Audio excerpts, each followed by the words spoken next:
What's going on, y'all? Welcome back to another episode of another video another cozy conference video. I'm back again in a new location because I'm filming in the daytime. So anyway, I really wanted to finish the beginning parts of this career series, so let's get back in. Okay, so today I want to talk about the behavioral interview because that's the next step after you go to the conference. You got everything, you was looking good, you packed with me, then you did your elevator pitch, so now you got an interview with the company.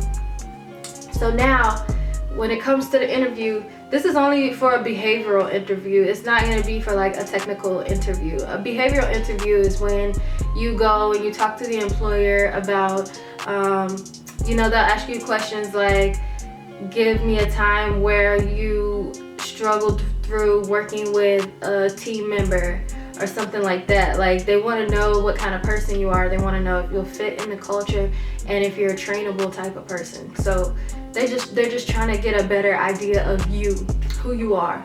So when it comes to the behavioral interview, I'm starting right off the bat with, you gotta look good. When you're going into your interview, black, brown, gray suit, full suit. If you're female, it could be a pantsuit or a skirt suit, whatever you prefer. Men, suits, tie, please. And just act like you care, just be excited, have your resume on you just in case they don't have the copy that you gave them, and so that you both can look through it while you're going through your interview. Just look like you're the biggest boss that they've seen thus far. I mean, like, you gotta come up in there like, I'm already an executive. Like, look at me. Not even in a vain type of way, but it's been scientifically proven that people trust you more when you look more put together. They want to hear what you have to say. They value your input, everything like that. So that's one easy way to get them on your good side. Go ahead and do it. Make sure you have your watch on. Watches just look good on your wrist. It makes you look very put together. Make sure that you have your shoes looking good. Your hair, I don't like to say neat and tidy because I have natural hair. Like, it's not always neat and tidy. But what I do is, if I'm about to go to an interview and I'm gonna have my natural hair, I'll make sure that I just did it. Like, I'm not gonna walk in there with a 3-week-old twist out, like, just big and bold. But I might, maybe I'll slick my hair back into a bun or back into a puff, or twist it back, flat twist it back, or something. Like, it needs to look freshly moisturized at least. Come on, sis. So, you know what I mean. So, make sure you're looking put together and you're good to go. You're on your way. Next thing, they're gonna ask you questions. Like I said, they're gonna ask you questions about your past experience in other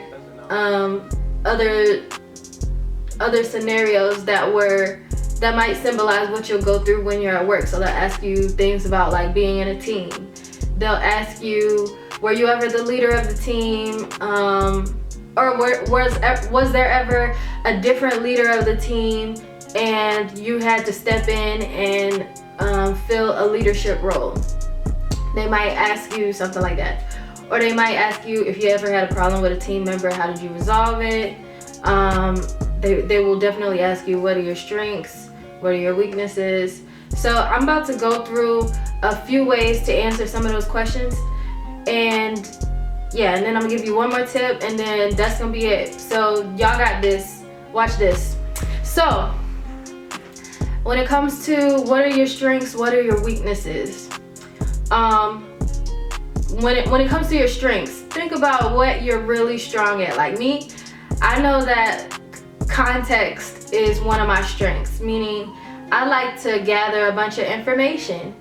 It doesn't matter if I'm actually going to use that information, but I like to just have it on hand. So I have a researching nature. And I found this out from the StrengthsFinders book. You can also buy that book and take that test.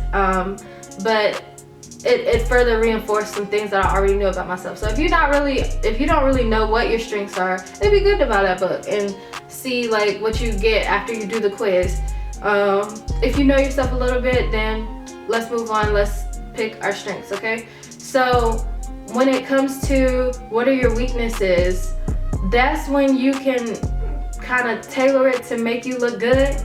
So you'll take one of your strengths and you'll take something that's, I guess, perceived as negative from your strength and turn that into a weakness that you can use for your interview. So for example, how I just said that I like context. I don't even know if y'all can see this side of my head. It's blowing me, but I'm gonna keep going. How I said that I enjoy context. A weakness from that could be that I gather a lot of unuseful information, and so it can kind of deter me from getting to the point that I'm looking for.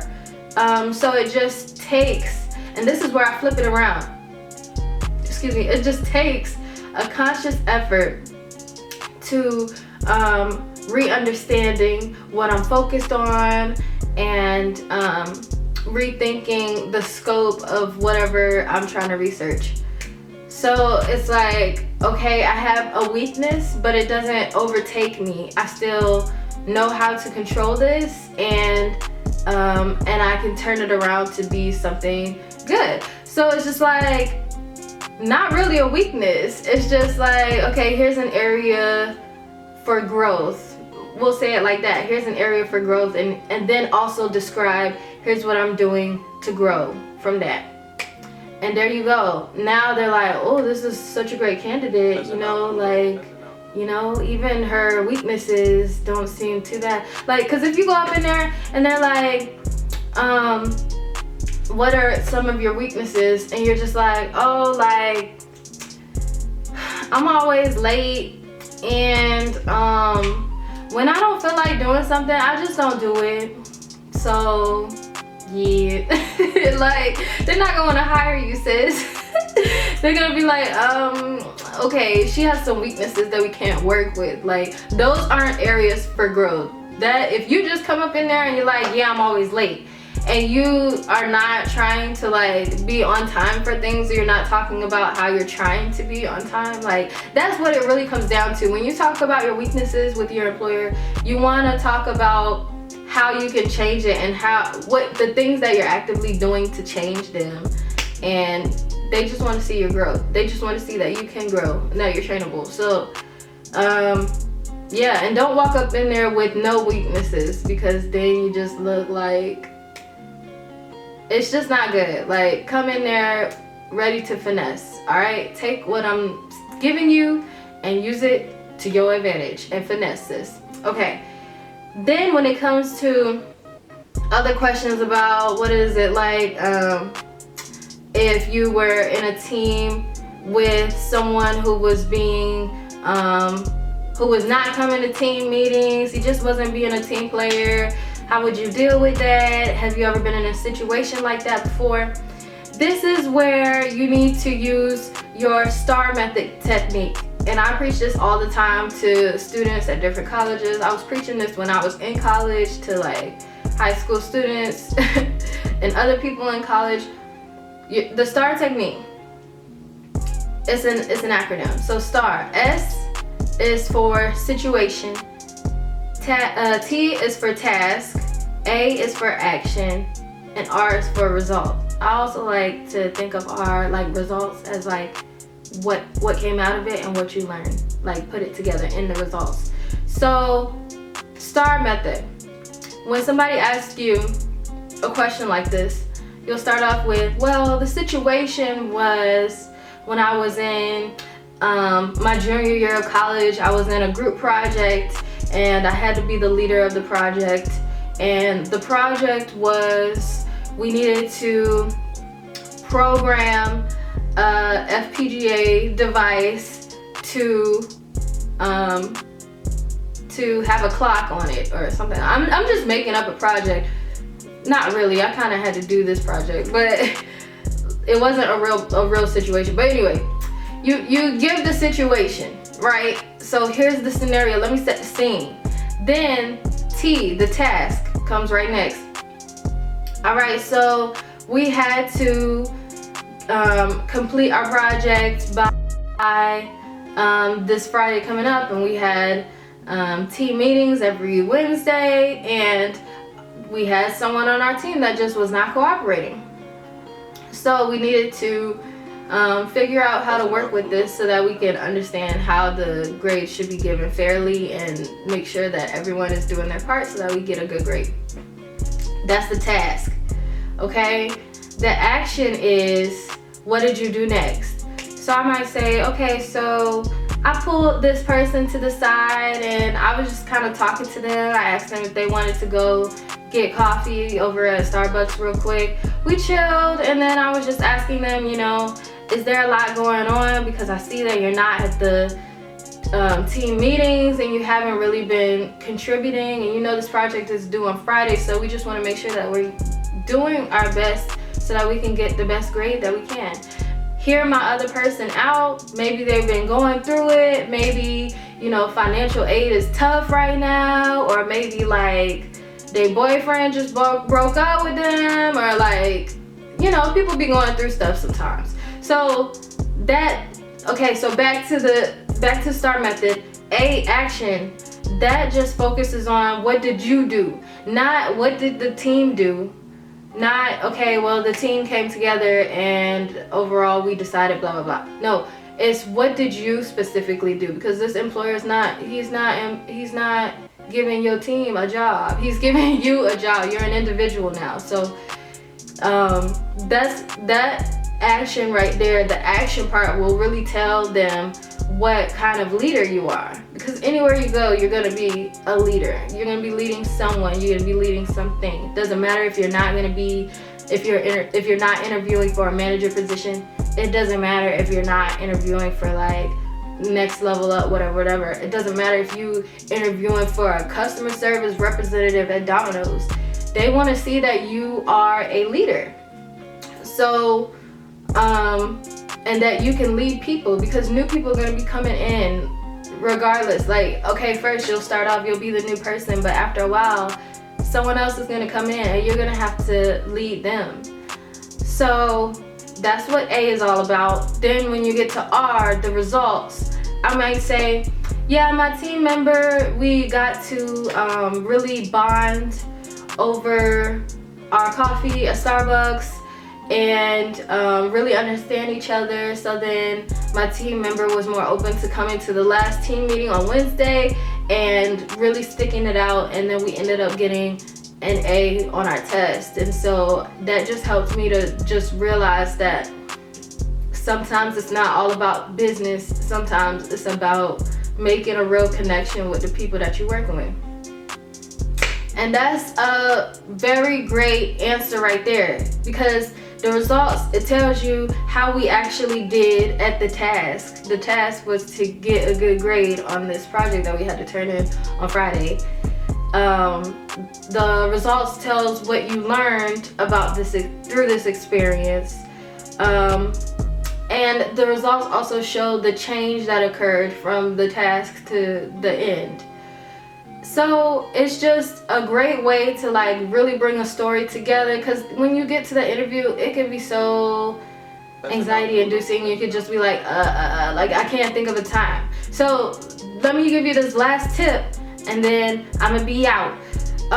So the last tip is, since I just gave you the STAR method and I told you what kind of questions they're gonna ask, these questions are open and available to you all over the internet. If you just go on Google and type in behavioral interview questions, like 50 of them will just come up.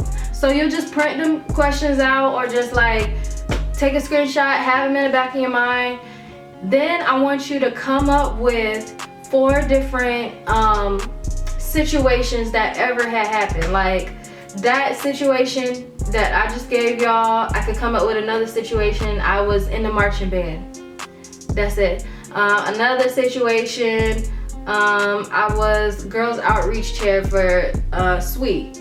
So many things can come out of like just different positions that you've had or like different places that you've been in. So then by the time like I go and look at the question, I'll be like, all right, I can use this situation for this question. I can use this situation, like kind of like I can wrap the situation around the question and answer the question because I know this situation so well. Like it's in the back of my mind. I picked 4 and I knew the 4 that I was gonna choose from, and they all fit all of these questions. So first thing, get the list of questions. Second thing, get you 4 or 5 situations that you can use to answer all these questions. And I promise you, you will do great on this interview. You'll feel like, wow, this was so bomb. This was such a great experience. I'm ready for the next interview. But you won't even need a next interview because you already got the job. But I'm telling y'all, like, use these tips and practice with your friends. Tell your friends, if you don't share a game with your friends, are they really your friends? So share this with your friends. Y'all practice together. Me and my best friend in college, we was practicing together all the time. Like we was ready, like at the drop of a dime. Like, so just do that. Y'all will both succeed, and like just find somebody that you can really lean on to really push you and care about your experience. Don't just get somebody to practice that's like not gonna give you any feedback. Like get some real feedback, get some real friends, and y'all go tough out these interviews. Y'all got this. All right, I'm rooting for y'all. Thanks so much for tuning in. Please like, comment. If anything stuck out to you today, comment. If anything else that you like, any other tips that you can think of for interviews pop out in your head, please comment, because I read the comments. Other people read the comments. Like, I just want us all to help each other all day, every day.